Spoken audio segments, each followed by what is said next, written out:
രാജീഷ്, എന്താണ് അദ്ദേഹത്തിന്റെ മനസ്സിലിരിപ്പ് എന്നുള്ളതിന്റെ ഒരു സൂചനയാണ് ഇപ്പോൾ പുറത്തു വന്നിട്ടുള്ളത്. അദ്ദേഹം വസതിയിൽ തുടരുന്നുണ്ട്. മാധ്യമങ്ങളെ കാണാനുള്ള എന്തെങ്കിലും സാധ്യതയുണ്ടോ?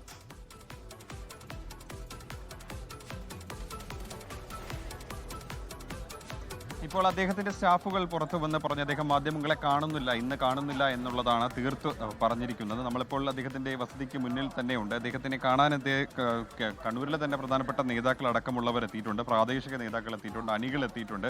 അദ്ദേഹത്തെ സ്നേഹിക്കുന്ന ഒരുപാട് ആളുകൾ അദ്ദേഹത്തെ കാണാനായിട്ട് ഇദ്ദേഹത്തെ പിന്തുണ അർപ്പിച്ചുകൊണ്ട് എത്തിയിട്ടുണ്ട്. നമുക്ക് അവരുടെ വാക്കുകളിൽ നിന്നും അവരുടെ വൈകാരികമായിട്ടുള്ള ആ പ്രതികരണങ്ങളിൽ നിന്നൊക്കെ മനസ്സിലാക്കുന്നത് സുധാകരൻ ഇല്ലെങ്കിൽ കണ്ണൂരിൽ വലിയ പ്രശ്നങ്ങൾ ഉണ്ടാകും എന്നുള്ളത് തന്നെയാണ് മനസ്സിലാക്കുന്നത്. അദ്ദേഹത്തിനെ അനുനയിപ്പിക്കാനുള്ള നേതൃത്വത്തിന്റെ നീക്കങ്ങൾക്കൊന്നും അദ്ദേഹം വഴങ്ങുന്നില്ല എന്നുള്ളതാണ് അദ്ദേഹത്തിന്റെ ഈ ഫേസ്ബുക്ക് പോസ്റ്റിൽ നിന്നും നമുക്ക് വായിച്ചെടുക്കേണ്ട കാര്യം. പ്രധാനമായിട്ടും കണ്ണൂരിൽ അദ്ദേഹത്തിന്റെ പ്രവർത്തനം, കണ്ണൂരിലെ കോൺഗ്രസ് എന്നാൽ കെ സുധാകരനാണ്. കെ സുധാകരൻ എന്നാൽ കണ്ണൂരിലെ കോൺഗ്രസ് ആയിട്ട് വർഷങ്ങളേറെയായി. സ്വാഭാവികമായിട്ടും അദ്ദേഹത്തിന് എന്തെങ്കിലും അതൃപ്തി ഉണ്ടായി കഴിഞ്ഞാൽ വലിയ പ്രത്യാഘാതങ്ങൾ കണ്ണൂരിലെ തെരഞ്ഞെടുപ്പിൽ പാർട്ടിക്ക് നേരിടേണ്ടി വരും. സ്വാഭാവികമായിട്ട് അദ്ദേഹത്തെ അനുനയിപ്പിക്കേണ്ട ഒരു ബാധ്യത പാർട്ടി നേതൃത്വത്തിനുണ്ട്. പക്ഷേ ആ നീക്കങ്ങൾക്കൊന്നും അദ്ദേഹം വഴങ്ങുന്നില്ല എന്നുള്ളതാണ് അദ്ദേഹത്തിന്റെ ഫേസ്ബുക്ക് പോസ്റ്റ്, ആ വൈകാരികമായിട്ടുള്ള കുറിപ്പിൽ നിന്ന് നമുക്ക് വായിച്ചെടുക്കേണ്ട കാര്യം. എന്തായാലും ഇന്ന് മാധ്യമങ്ങളെ കാണുന്നില്ല എന്നുള്ളതാണ് അദ്ദേഹം അറിയിച്ചിട്ടുള്ളത്, അദ്ദേഹത്തിന്റെ സ്റ്റാഫ് അറിയിച്ചിട്ടുണ്ട്. അദ്ദേഹം വീട്ടിൽ തന്നെയുണ്ട്. കഴിഞ്ഞ ദിവസം ഡൽഹിയിൽ നിന്ന് മടങ്ങിയെത്തി അദ്ദേഹം പൊതുപരിപാടികളിൽ പങ്കെടുക്കാനായിട്ടാണ് കണ്ണൂരിലേക്ക് മടങ്ങിയതെന്ന് പറയുമ്പോൾ പോലും അദ്ദേഹം ഇന്ന് കണ്ണൂരിലെ പൊതുപരിപാടികളിലൊന്നും പങ്കെടുക്കുന്നില്ല. വീട്ടിൽ തന്നെ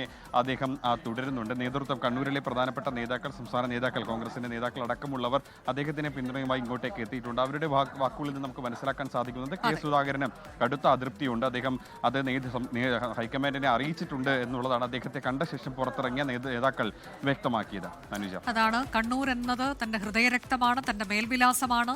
എന്താണ് കണ്ണൂർക്കാർക്ക് താൻ എന്താണ് കണ്ണൂറുകാർക്ക് എന്നൊക്കെയുള്ളത് ഓർമ്മപ്പെടുത്തുകയാണ്. അത് സംസ്ഥാന നേതൃത്വത്തിനുള്ളൊരു ഓർമ്മപ്പെടുത്തൽ കൂടിയാണ്. ഇതിലിപ്പോൾ ഒരു സമ്മർദ്ദതന്ത്രം പയറ്റിക്കൊണ്ട് കെ സുധാകരൻ മുന്നേറുമ്പോൾ എങ്ങനെയാകും നേതൃത്വം അതിനെ കാണുന്നത്?